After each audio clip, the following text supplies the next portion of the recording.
Hello friends, આગળના વિડીયોમાં આપણે બાગુની હવેલી એક્સપ્લોર કરી અને હમણાં આપણે આવી ગયા છે કરણી માતા ટેમ્પલ. મંદિર પાસે ઘણું મોટું પાર્કિંગ છે જ્યાં 50 રૂપિયા પાર્ક ચાર્જ લીધો છે. તો ચાલો પહેલાં આપણે રોપવેની ટિકિટ લઈ લઈએ. તો આજના વિડીયોમાં આપણે કરણી માતાના દર્શન કરીશું અને ઇતિહાસ વિશે જાણીશું. અહીંયા 107 રૂપિયા ટિકિટ છે આવવા જવાની પર પર્સન અને બાળકોની 50 રૂપિયા ટિકિટ છે. બાળકની ટિકિટ 110 cmની ઉપર હશે તો ફૂલ ટિકિટ લાગશે અને 110 cmની નીચે હશે તો હાફ ટિકિટ લાગશે. અહીંયા ટિકિટ દર્શાવેલી છે, કોમ્બો ટિકિટ પણ છે, 3D મ્યુઝિયમ ટિકિટ પણ છે. ટિકિટ લઈ લીધા બાદ આપણે અહીંયાથી ટોકન લઈશું અને રોપવે તરફ જઈશું. તો ચાલો આપણે ટિકિટ લઈ લીધી છે, હવે રોપવે તરફ જઈએ. ટિકિટ બારી સવારે 9 વાગ્યાથી લઈને રાતના 8 વાગ્યા સુધી ખુલ્લી રહે છે, એટલે તમે ગમે ત્યારે આવીને ટિકિટ લઈ શકો છો.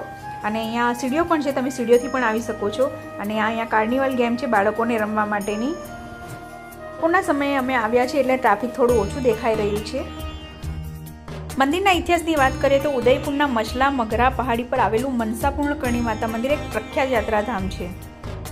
આ મંદિર 17મી સદીમાં ઉદયપુરના મહારાણા કરણસિંહના શાસનકાળ દરમિયાન મચલા મઘરા પહાડી પર બનાવવામાં આવ્યું હતું. અને અહીંયા તમે જોઈ રહ્યા છો 3 ઉડન ખટોલા છે. જ્યારે આપણે પાવાગઢ અને અંબાજી એક જ હોય છે, અહીંયા 3 સાથે હોય છે. અને ફ્રેન્ડ્સ, કરણી માતા કોણ છે? તો કરણી માતાને હિન્દુ પૌરાણિક કથાઓમાં દેવી દુર્ગાનો અવતાર માનવામાં આવે છે, જેઓ રાજપૂત ઇતિહાસમાં કરુણા અને ચમત્કારિક શક્તિઓ માટે જાણીતા છે. તો આપણે ઉડન ખટોલામાં બેસી ગયા છીએ અને અહીંયાથી નજારો ખૂબ અદ્ભુત લાગી રહ્યો છે, બહુ સુંદર દેખાઈ રહ્યું છે. આ મંદિરને મનસાપૂર્ણ કરણી માતા તરીકે પણ ઓળખવામાં આવે છે, જેનો અર્થ થાય છે કે માતા ભક્તોની દરેક મનોકામના પૂર્ણ કરે છે.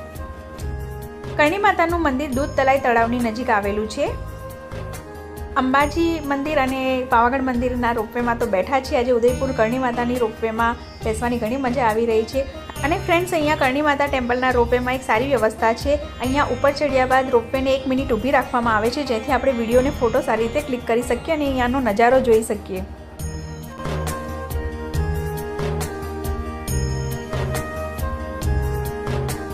તો આપણે હમણાં ઉપર આવી ગયા છે અને અહીંયાથી માતાજીને ચડાવવા માટે ચુંદરી લઈ લઈએ.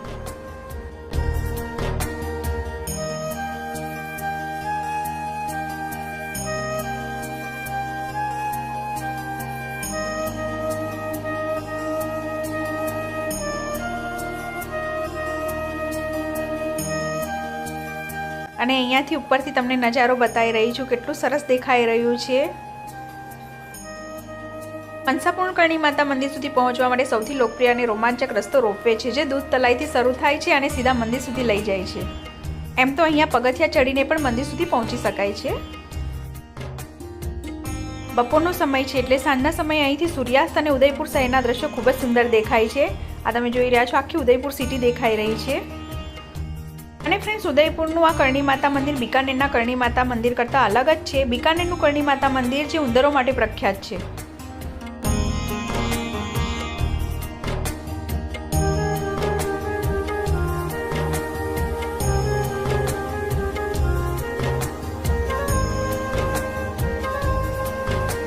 તો ચાલો હવે આપણે બૂટ ચપ્પલ ઉતારીશું અને મંદિર તરફ જઈશું.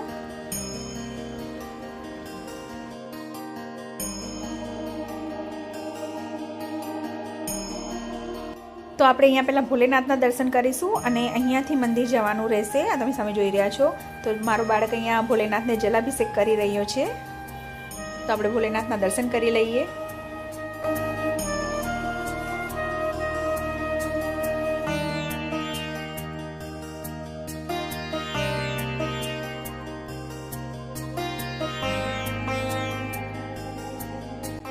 અહીંયા કરણી માતાના ચરણ પાદુકા છે, આપણે ત્યાં પર દર્શન કરી લઈશું.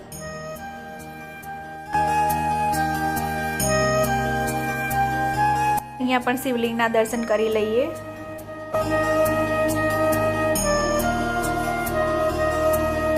તો ચાલો હવે આપણે કરીશું સાક્ષાત કરણી માતાના દર્શન ને તમને પણ દર્શન કરાવું.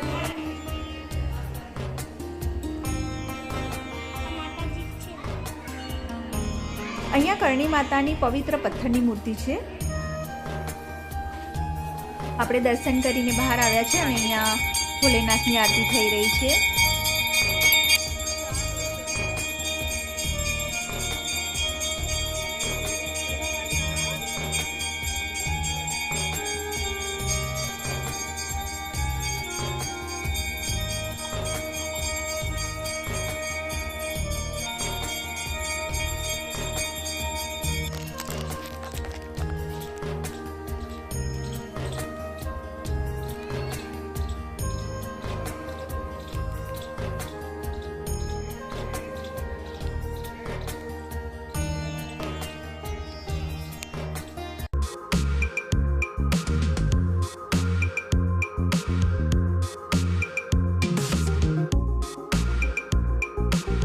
આવી ગયા છે સેલ્ફી પોઈન્ટ પર. અહીંયા બાળકો માટે પણ ઘણી બધી રમતો છે અને અહીંયા તમારે કંઈક નાસ્તો કરવો હોય તે પણ અહીંયા શોપ મળી જશે.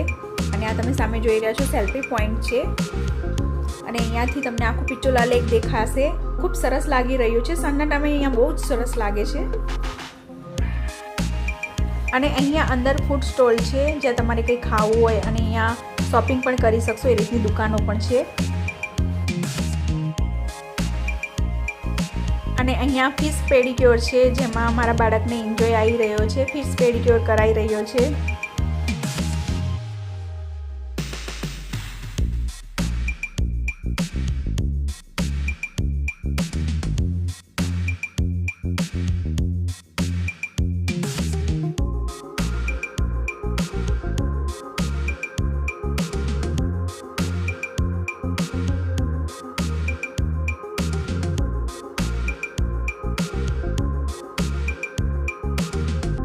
ખૂબ મજા આવી ગઈ ફિશ પેડિક્યોર કરાવવાની.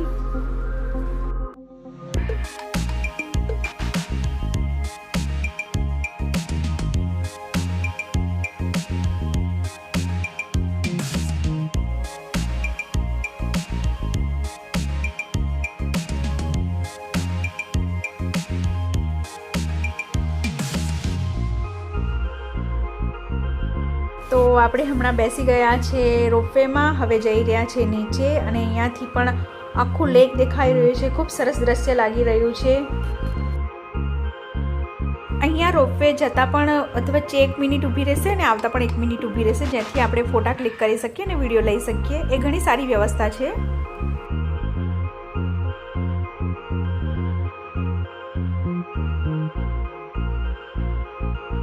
તો ફ્રેન્ડ્સ, હવે આપણે નીચે જઈ રહ્યા છે. મને આશા છે કે વિડીયો ગમ્યો હશે. વિડીયો ગમ્યો તો લાઇક કરજો, શેર કરજો અને કોમેન્ટમાં જય માતાજી જરૂરથી લખજો. અને આપણે અહીંયાથી હવે દર્શન કરવાના છે નીમચ માતાના મંદિર. ત્યાં પણ રોપવે છે. તો એ વિડીયો જોવા માટે તમે મારી ચેનલને સબસ્ક્રાઈબ જરૂર કરી લેજો. નેક્સ્ટ વિડીયોમાં ફરીથી મળીશું. આવજો, બાય બાય, ટેક કેર.